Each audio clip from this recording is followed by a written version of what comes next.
Good morning, everyone, and welcome to Friendsgiving 2021 edition. This event is brought to you by Timing Research and TradeOutLoud. This event is being recorded, and all the recordings will be available as soon as they're processed on the Timing Research website, podcast, any podcast, and also on the Timing Research YouTube channel.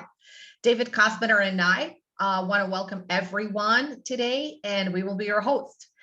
So before we begin, let us remind you that all information provided today is for educational purpose only and should not be construed as investment advice regarding the purchase or sale of securities, options, futures, forex, or any instrument of any kind. Trading involves a high level of risk and may not be suitable for all investors because you could lose money. So before deciding to trade, you should carefully consider your objectives, your level of experience, and risk appetite. Individual performance depends upon each person's skills, time commitment, and effort.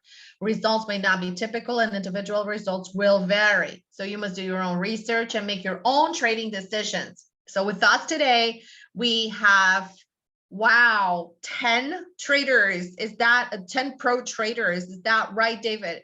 It's unbelievable.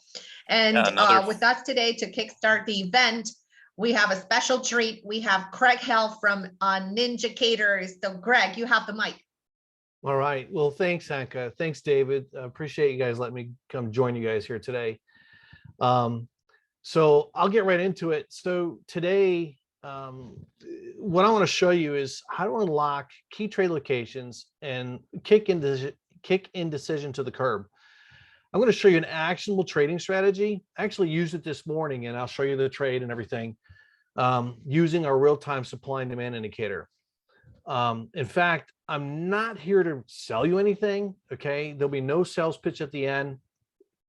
I'm just here to show you an actionable trading strategy step-by-step that I used this morning that you can start using today with our real-time supply and demand indicator, okay? Now, I know some of you guys might be wondering, who is this guy? Who's this Craig Hill guy? I've been involved in the financial market since 2006.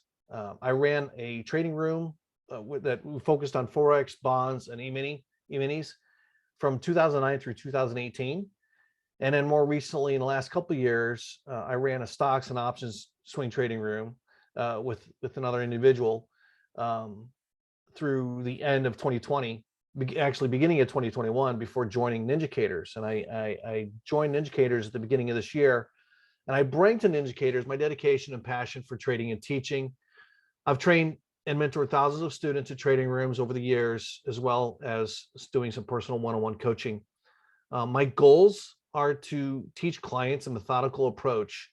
There's a lot out there and a lot of gurus, a lot of educators and whatnot. And it's like, I've listened to some and I pick up golden nuggets from here, from there and here. And it's like, you learn from different individuals and different traders and different professional traders. But trading is so unique that you kind of just pick up golden nuggets from each one and make it your own. And that's kind of what I've done. And what I'm here to show you is something, actually, it's actually pretty simple. The real-time supply and demand indicator that I'm going to show you today really has simplified it. So we'll get into that. But my goal is to, help you develop the skills necessary to consistently and successfully trade the markets. I've made just about every mistake possible in my own trading. So I've learned what works and what doesn't. So whether or not you've got a small account or a large account, the trading tactics and strategies that I'm going to show you today with our real-time supply and demand indicator will help you stay on the right side of the market, provide you with an edge so that you can consistently and successfully trade the markets. In fact, I pulled about $300 out of the market this morning before the opening bell. So I'll show you that. In fact, let me show you that before I get into this real quick. And then I'll show you how you can get access to that indicator right away. One of the things that's so important is market context. And, one of the first mistakes that I did was I would trade off of a 3-minute chart when I first started. And I would look at the larger time frame chart and then close it down and then focus on a 3-minute chart. And I noticed in doing some personal one-on-one coaching, that's actually where a lot of traders kind of make the mistake. It's like they lose what's going on in the bigger picture. So just to show you this morning, the idea was focus on what's happening off the bigger picture. And this is a 30-minute chart. I use this as an anchor chart.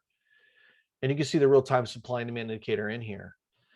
And at the time, it's been wiped out because the market took it out after the opening bell here.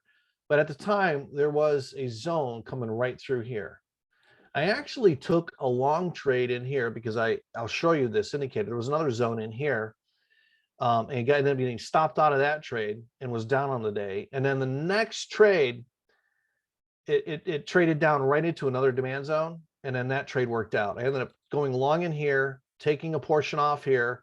The market held our demand zone. And then the second target was hit and a third target was hit. And there was a supply zone up in here. So I keyed off of that supply zone. It's gone now because we took it out over here. Unfortunately, when the market takes it out, it wipes it away. So, but I just wanted to show you that this was about $300 on the NASDAQ, and this is before 9 o'clock. So I just wanted to show you, and that was this morning, that what's possible, when you have the right tools and whatnot. So let me get back to this. Speaking of tools, now, if you wanted to, okay, you can go here and download and join our indicator of the month club and download this real-time supply and demand indicator. Okay, I'm going to post a link right here for you guys. So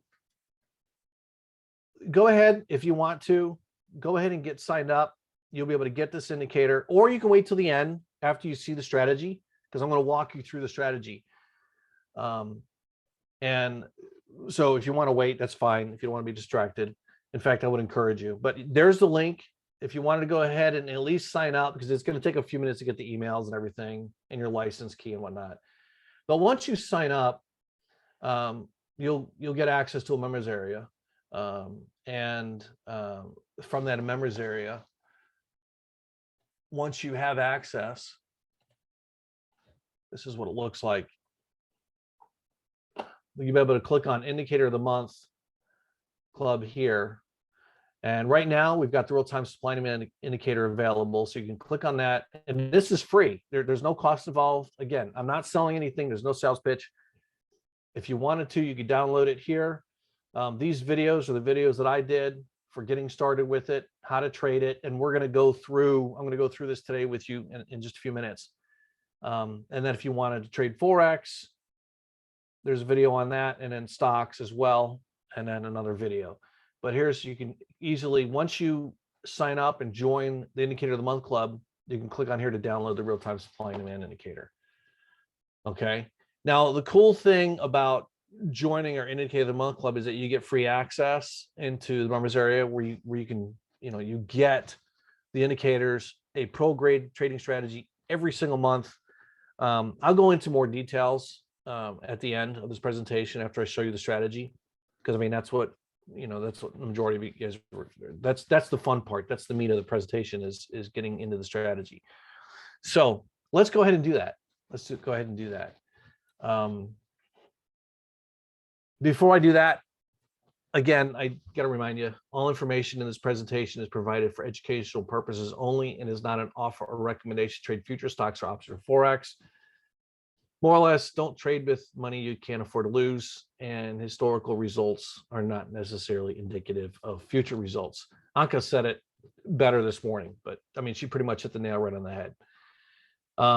So here's the strategy, okay? What I'm going to do is go over a couple little things here, so you guys can have that foundation, and then we'll dive into the charts, okay? So for day trading futures, because like you can use the real-time supply and demand indicator for swing trading Forex, for swing trading stocks and options and whatnot. But for day trading futures, I like to use the 30-minute chart as an anchor chart, okay? And on this 30-minute chart, this is where I'm going to determine the bigger picture context. What is the larger time frame trend? Is it up? Is it down? Is it sideways? And I'm going to look at the last 30 days. At least for market context. Sometimes I might have to go back further if we haven't been at these prices in a while. All right. And on the 1 minute chart, that's where I'm going to execute my trades, trade entries, trade exits, and trade management. One of the key things, and this is so important, that, it's like when a lot of traders don't realize it, how important it is to trade with multiple time frame alignment, okay, in the direction of larger time frame trend. Now, there are times that you can buck the trend, and I can, there are certain things that I look for. I look for a certain amount of swings in one direction. I'll get into that, as well as retest values and whatnot. So we'll get into that in a little bit when we get into the charts. But when you're trading with multiple time frame alignment, your results, okay, are higher probability and typically better reward to risk trades. Okay, one of the things that I used to try to do is the market would be moving up, and I'd end up selling up in here, right? And I'd catch this move down in here. So I'd catch a little bit of move, and then I would miss the big move back to the upside. And so now I'm only doing that if I'm picking a top or picking a bottom after retest fire. But for the most part now, using the larger time frame, I'm able to catch the bigger trades. Okay. And one of the other key things I want to point out here is trading on first, second, or third pullback are higher probability trades. Okay. First and second really are the highest probability. Third pullback, by that time, it's possible, the market could start moving sideways. The meat may be off the bone, especially beyond that. Fourth or fifth. I mean, you can trade fourth, fifth pullback, but at that point, I look for a different instrument. Or if I'm going to trade it, I'll reduce my position size, or maybe even trade the micros, and I'm not going to overstay my welcome. I'm going to take profits quickly and manage the trade more aggressively. But on first, second, and third pullback, the expectation is, we're looking for, an object in motion tends to stay in motion. So the expectation is we're going to get typically 3 to 4 swings out of it. So you have to look at the bigger picture to kind of get an idea, and we'll get into that into the charts. Okay. So one more slide here I want to go over. On the 30-minute chart, again, I'm just building the foundation here, and I don't know if I can make this into a PDF. So if you wanted this as a PDF, I don't know, I'll talk to David, see how he wants to do that, if he includes it with the recording or what. So if you guys wanted this, the couple slides here. On the 30-minute anchor chart, first thing we want to do is determine directional bias, okay? Now I'm going to use the 89 EMA to help determine market context. So for the most part, if the price action is above the 89 EMA, okay, I'm going to focus on, possibly long trades, right? And kind of have a bullish bias in the market. If the price action for the most part is below the 89 EMA, all right, I'm going to be kind of treat it as like a short-term bearish market and focus on short trades. Okay. But at the same time, I'm also going to line myself up with a simple 8 and 21 moving average. Okay. Looking for longs only when the 8 is above the 21, and shorts only when the 8 is below the 21.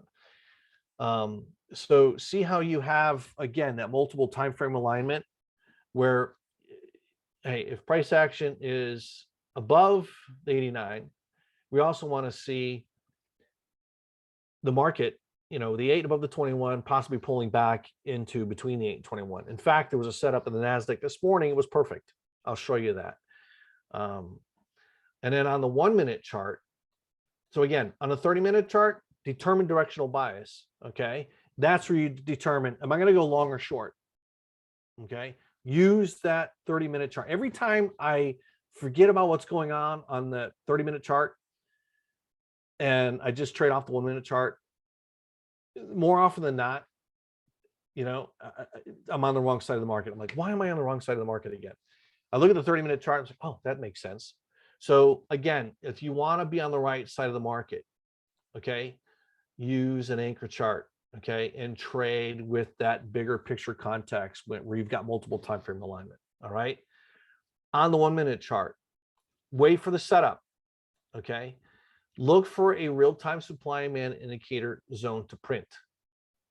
Okay, and then look for first or second retest of the zone.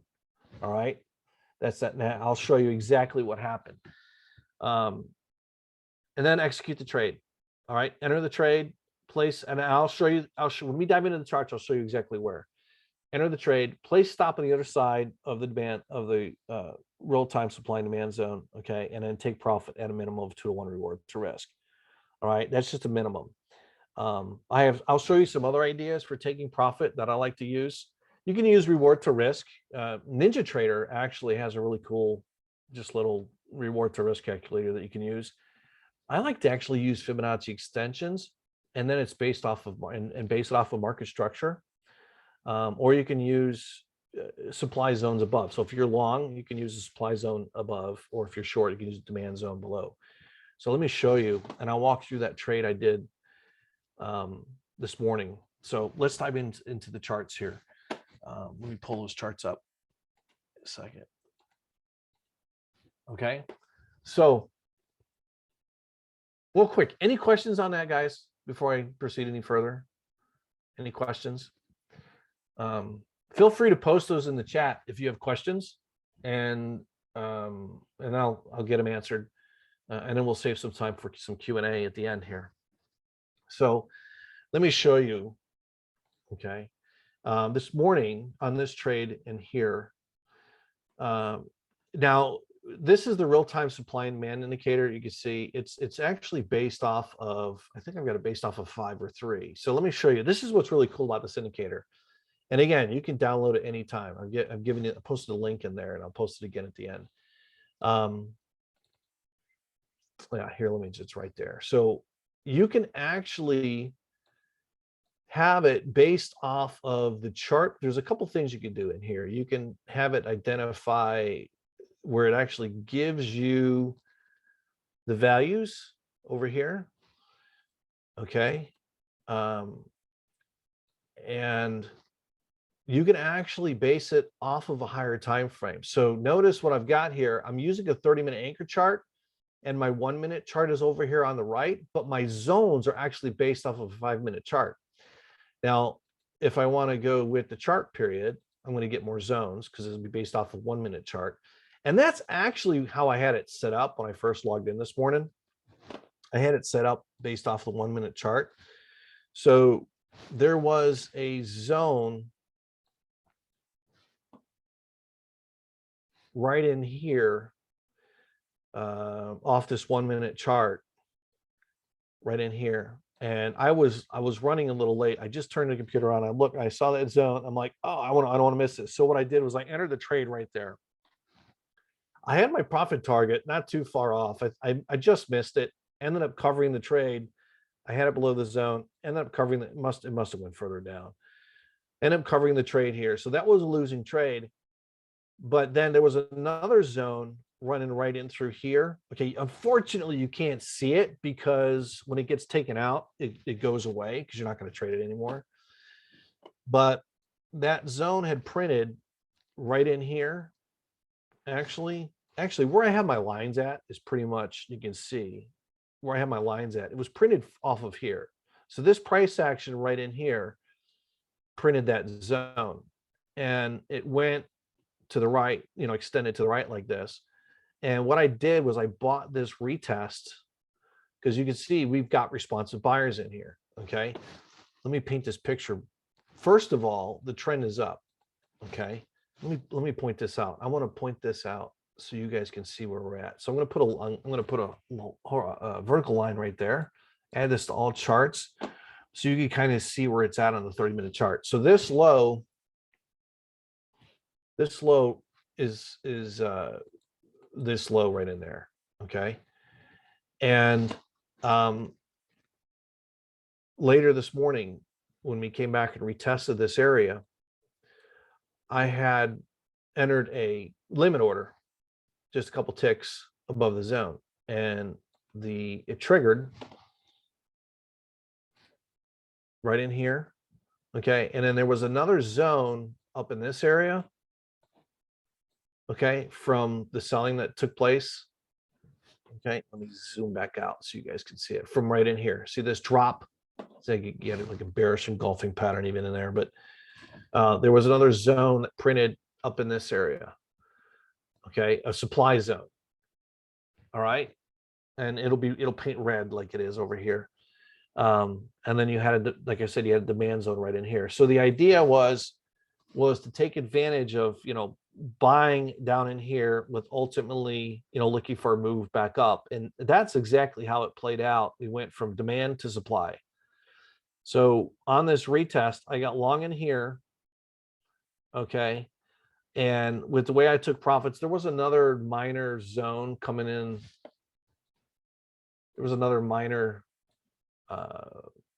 supply zone right in here.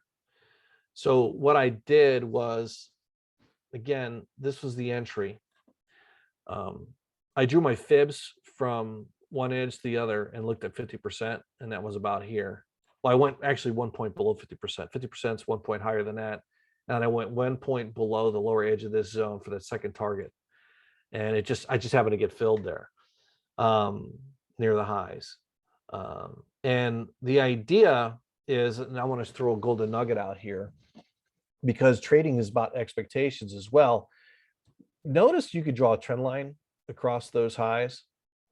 Typically, when we break out of some type of consolidation, you'll typically see about 3 pushes, or like 3 new highs or 3 new lows if we break down. That's the expectation, and that's how you can hold on to some of these trades, with the expectation that, okay, if we break this, I'm expecting at a minimum 3 new highs. It may not. Sometimes you only get 2 with a retest fire. That's kind of how it played out. But that's the expectation. And that's how you can hold on to these trades. A lot of traders, they'll get in, they'll take 10 ticks, and then they're done. It's just like, yeah, but the market's offering you 40, go for 40. If it's offering you 80, go for 80. That's why I like basing targets off of market structure. And I'll show you something too with Fibonacci's that gets you near the same profits. But just using the real-time supply and demand indicator, where this is demand, this was a supply zone, and this was a supply zone up in here. I ended up taking a portion off. And what's nice about NinjaTrader is you can click and drag right on your chart. So I just, I had an ATM, it dropped the orders in there, and then I just moved them a point below this right there and a point below this supply zone and so forth. And then just let the trade unfold. Now I was expecting possibly a retest up in here, because you see when we did break, we only got really 2 new highs. We broke that. You got a new high here and a new high here. Honestly, I was expecting, another move back up, but you can see that we ended up with a retest fire. Now you could take advantage of that. But if you did be trading against context, there are trades in there that you can look to do. And the expectation is, hey, we've got another trend line here. And one other thing too, here's a golden nugget. I trade this way, and the majority of the time it works this way. When the market, whether it's a rectangular consolidation or a sustained move, okay, you'll typically see this, okay, where you get 1,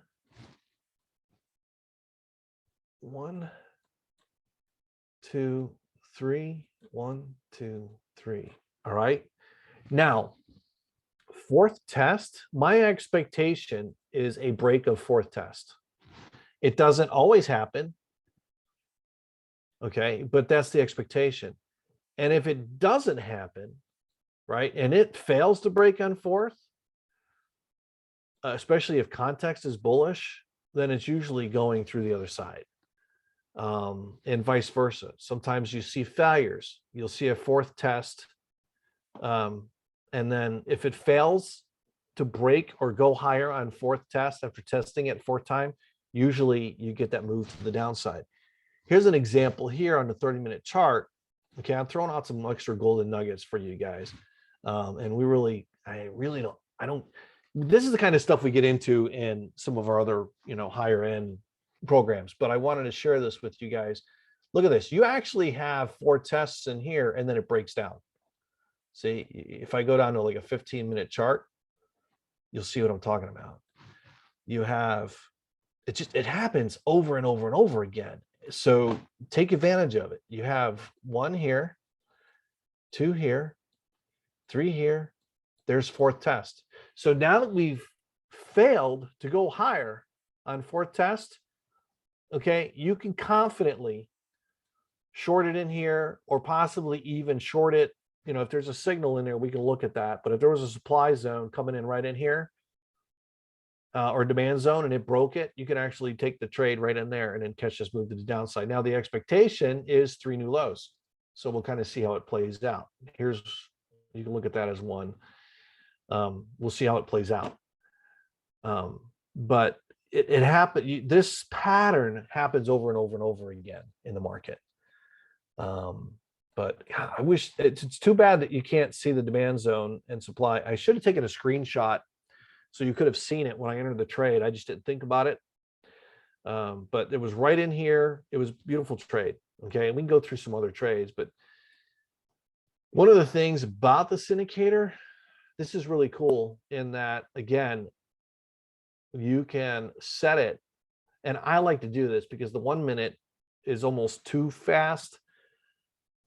I like to use like either a 3 or 5 minute for demand and supply zones. Okay. And you can experiment to see what makes sense. So you can try different things here and see what seems to be working best for the different markets. Okay. So you can see there's a lot of supply up in here. All right. And we broke down. So if you had your 5-minute chart, like I was saying, if you look at the 30-minute chart, okay, look at this. Again, you got 1, 2, 3, 4th test. It fails. We know that if the expectation is if it fails on 4th test, it's, and it go and its 4th test down in here, chances are it's not going to hold. It's like dropping a book on a glass table to, in the same spot over and over and over again. Eventually it's going to break. But again, yeah, here's 1 pop up. There's 2, there's 3. It actually broke it on 3 and it came up again. And then 4th test, that was it. It was done. So we have 4th test here and 4th test here, it broke it. Okay. But what I'm saying is if you realize that this up in here is 4th test in the higher time frame and it fails, okay, and you can see this zone printed back here. So you had it over here when the market was here. That zone was already in there. So that's a good shorting opportunity. Or, if you wanted to be a little more aggressive, you could even sell it in there after the market's topping out over in here. Okay. So it's just lining up the indicator with what's going on in price. And that was, that was the big thing for me. It was, I used to use different indicators, just regular generic indicators. And I would try to build my strategy around just the indicator. And it wasn't until I understood price action, then it was like the indicator really helped me at that point. So that's why I wanted to not only, show you the real-time supply and demand indicator, but also talk about some things with price action, because I think that's just so important if you're really going to understand market context and take advantage of some moves, because otherwise you're going to see the move happen afterwards and you're like, oh, I missed it. But the idea is to kind of, it's like chess, it's like playing chess. You kind of anticipate or have an expectation of what the market's going to do. And honestly, you'll see it where it balances like this on a larger time frame like that. And that's powerful. Okay. Whether it's in a consolidation, whoops, wrong pen. Whether it's in a consolidation like this, okay, and it's 4th test up here or down here, expect it to either go up or down, right? It doesn't mean it has to, but that's the expectation. Or we're in a trend. Okay, let me show you this. Or we're in a trend. Again, what do we have here? 1, 2, actually, yeah. There's that third push up. Remember I was saying about a third new high? 3 to 4 pushes. When you start to see 3 to 4 swings, notice this. Just look at this price action in the NASDAQ. Okay, let me show you. This is powerful stuff. And no one teaches this, which surprises me.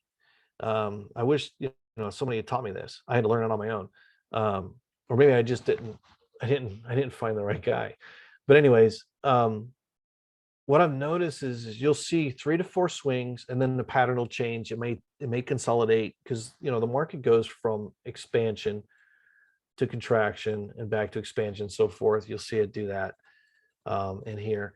But notice that when we broke down just out of here, notice that you had pretty much, well, this is all this would be like new low 1, right? And then kind of give a kiss goodbye. That's very typical. When the market breaks a trend line break, you'll see it come back and kiss goodbye, right?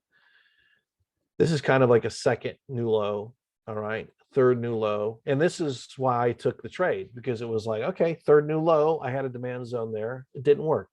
Then we got a fourth. This one actually got a fifth new low, but it's just a retest failure is what it is. But notice that we had 3 to 4, at least, well, maybe 4 to 5 over here. But for the most part, I mean, this is a retest failure is what it is, where the market retests this low and then reverses.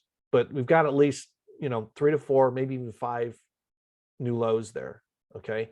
And on the upside, after we break out, what do we got? 1, 2, 3, right? And then notice that we're making new lows. So it plays out like that. So if you have this information, use it. If you're going to use the real-time supply and demand indicator, and again, you can download it. It's free. Just join our indicator of the month. You get it, and you'll get every month. You'll get a premium NinjaTrader indicator and pro grade trading strategy every single month. This is the beginning. This is just the beginning. So, yeah. Let me look at some other markets and see. Do you guys have any markets that you want to look at? Here's the Russell. Now we're back into a supply zone on the Russell, actually on the 30-minute and 5-minute. Because remember, I'm looking at a 1-minute chart, but this is a 5-minute demand zone. So there was actually a setup in here. Oh, and let me show you the other way of taking profits. That's one of the things I didn't do, and go over the entry. Let me show you this again. So let me find a zone.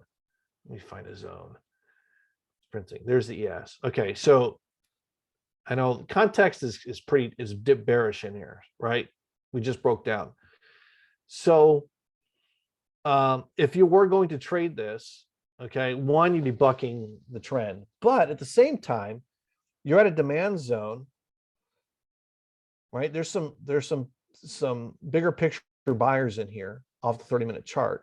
Okay, looking at the 30-minute chart.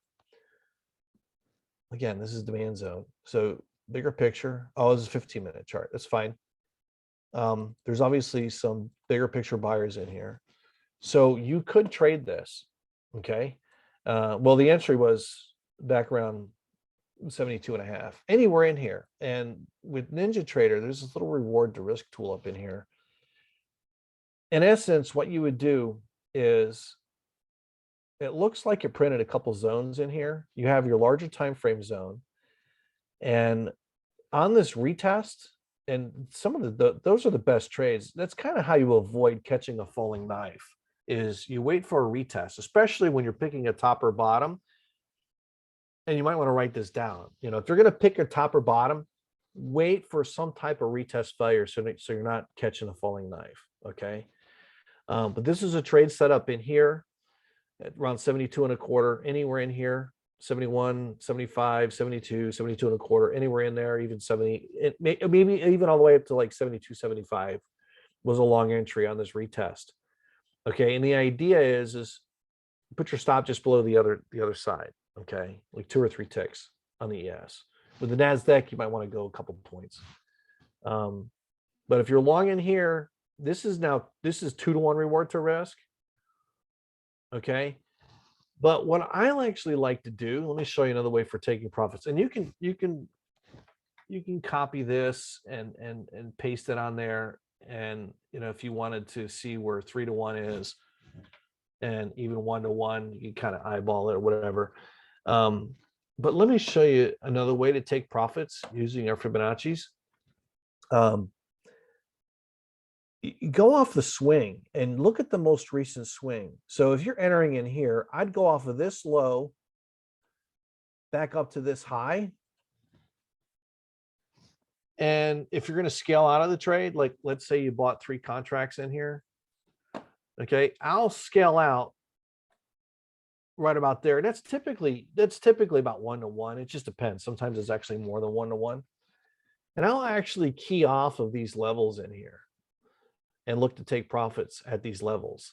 You have to see other examples, but it's crazy how the market will kind of respect those Fibonacci extensions. And I just use 50, 100, 150, 200. And typically when we see a sustained move, if we were to get a sustained move to the upside off of this, I can tell you somewhere around here, just based on Fibonacci's, the market may start to settle down and may either continue to go sideways or completely reverse there. If it's going to continue, it'll typically go sideways and around this area, just based off of market structure. It just in my years' experience, that's just how it plays out. Let me show you here off this high. If I were to draw the fibs, let's see. Okay. And we were to go, let's say you took a short in here. Okay. You take your Fibonacci's and now you can go to here, or better yet would be go back to here. And you can see though, what I like about using these for targets, if you had shorted, like on that retest, okay, this is a little bit wider. You can look at and just use that most recent swing, okay, from there to there. And what you would be looking to do is, again, if you shorted on that, okay, your first target would be right in here. Okay, second target right in there. Third target right in there. Okay. Now, if you've got context, sometimes I'll skip this level and go for that target right in there. But notice though that right around this area, right in here, okay, I mean it lines up perfectly. And a lot of times it'll go just beyond this Fibonacci level and then pull back. So it's almost like you're getting most of the meat off the bone before a market pulls back.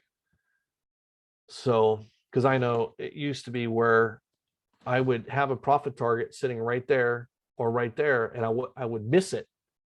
And then I started looking at this and using market structure, Fibonacci's, and I'm just like, okay, cool. Because here's the thing, the market doesn't care where your entry is or where your stop is, okay?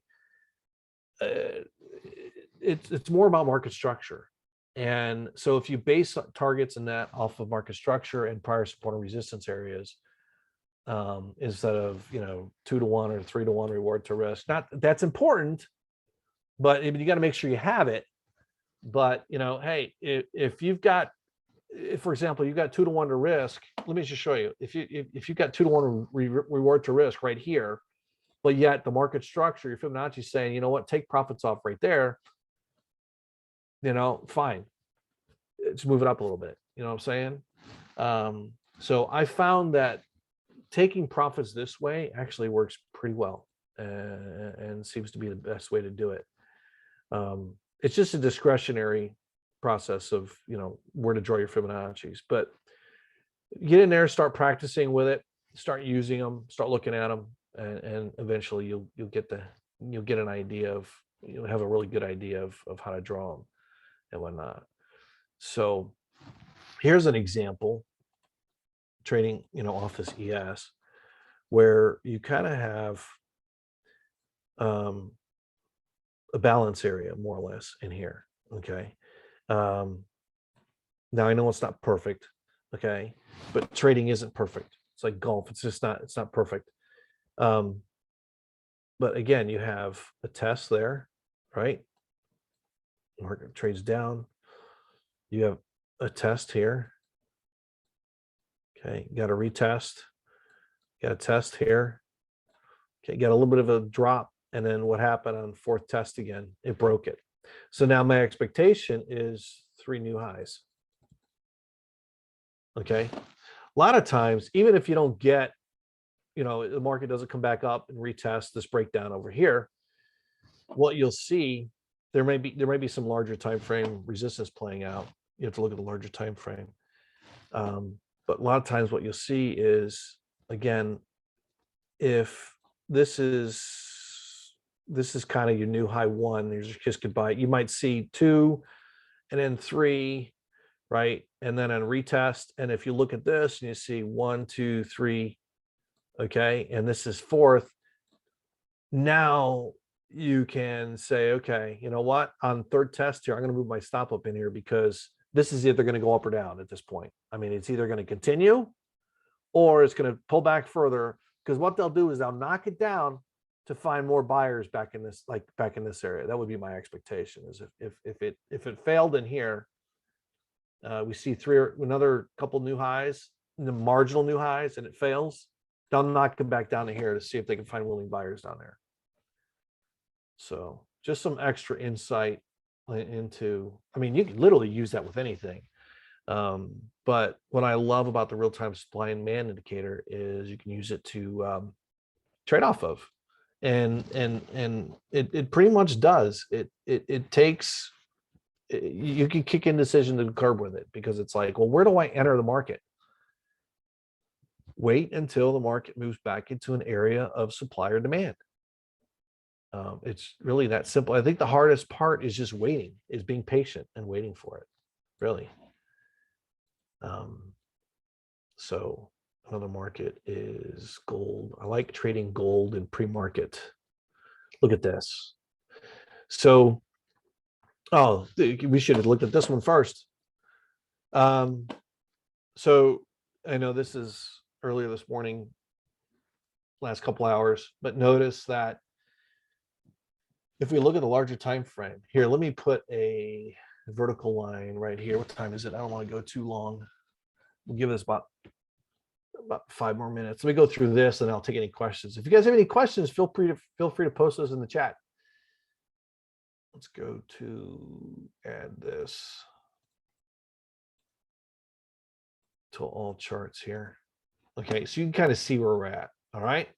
So you can see here off the larger time frame. All right, we've been moving down. All right, off that high, red zone, red zone. I know it's got one big green zone. Here, let me go to a 30-minute chart. I like 30-minute chart. 15 or 30, depends. If I want to see more detail, I'll go on 15. But here's your high, right? We got supply here. Right here at 5:30 this morning, we broke down through that 89 moving average. Okay, this is that 821 and 89. It's in the previous slide I showed you, and I give you that PDF. I'll find out from David how do we go about that. So we broke down through kind of a key inflection point, and if we look back to the left, there's probably some major support running right through there, running right through here. It looks like it. Actually, even right up in this area. Yeah, right around the 1864 level. Just looking back to the left. So we broke it. We broke down through the 89. Okay, the 8's below the 21. All right, we've got multiple time frame alignment. We're going to focus on shorts. Now I know price action popped back above the 89, but it's like, it doesn't matter. There's downside momentum here. Okay, and you got supply zone, and whatnot. So if we look back to the left, you can see there's a previous high that we had responsive sellers come in, okay, and drove it down. So we're back into this area, okay? And again, just broke down through the 89 market. Right about in this area, it'll print the real-time supply and demand zone, okay? So you actually have a short setup right in here. Okay, and you go like 3 to 5 ticks on gold above the upper edge of the zone with your entry right in there. Okay, and like if you're going to use the risk reward tool, that would be 2 to 1. Okay, let me just throw on 3 to 1, and that would more or less be 3 to 1 down in this area. Or you can use the Fibonacci's, all right, off this swing high, and notice that you got ease of movement, right? And then the pattern kind of changed right in here, and it started to get choppy. So I'd go back to this point right there, okay, and base it off of that. And if I was short in here, this area just above this, couple ticks above that would be first target, second target, third target, okay. Or if I was skipping this level, actually with context being down in this trade on a larger time frame, I'd skip that level and then go for this one, and then that's it. And stay back out of the way. A lot of times you just have to stay back out of the way until this market really gets going. But at this point right in here, you know, now at this point you got another supply zone. You can put your stop just above that and manage a trade. And then once this printed, you could bring your stop down and manage a trade that way and lock in gains. A lot of times you know, you have to give it room because the markets will take their time. And other times they just go. So there was another trade set up right in here off of the right in here after this market drop, this supply zone printed, and you could have been looking to trade this retest of the zone. Okay, this zone, I don't know where it printed. It may have printed below it. Okay, it may not have printed until here. I'm not sure. I can tell you though with confidence, because I've watched it enough, that after this low was put in, this zone was printed so you can sell the retest. After this was put in, this zone was printed, you can sell this retest. This zone here may not have printed until that happened. Then that printed. I don't know. You know, we were discussing some other things, but at this point too, I mean, this is first and second. You know, if you missed it over here, you got another chance over here. And honestly, after that, you want to be a little cautious and say, okay, let me just go see if I can find something else on another instrument, because, you know, at some point, you know, this, like, for example, this is fourth new low here, right? Here's 1, 2, 3, 4. At this point, it's almost like the market now needs to take some steam out of this, and it may end up balancing in here before continuing lower. We'll see, you know, unless sellers just hit it hard. But if I look back to, there is some support in here back to the left. See this right in here. So it may balance in here a little bit before moving lower. We'll see. You know, just given context and the expectation, it may end up balancing in here. So, but yeah,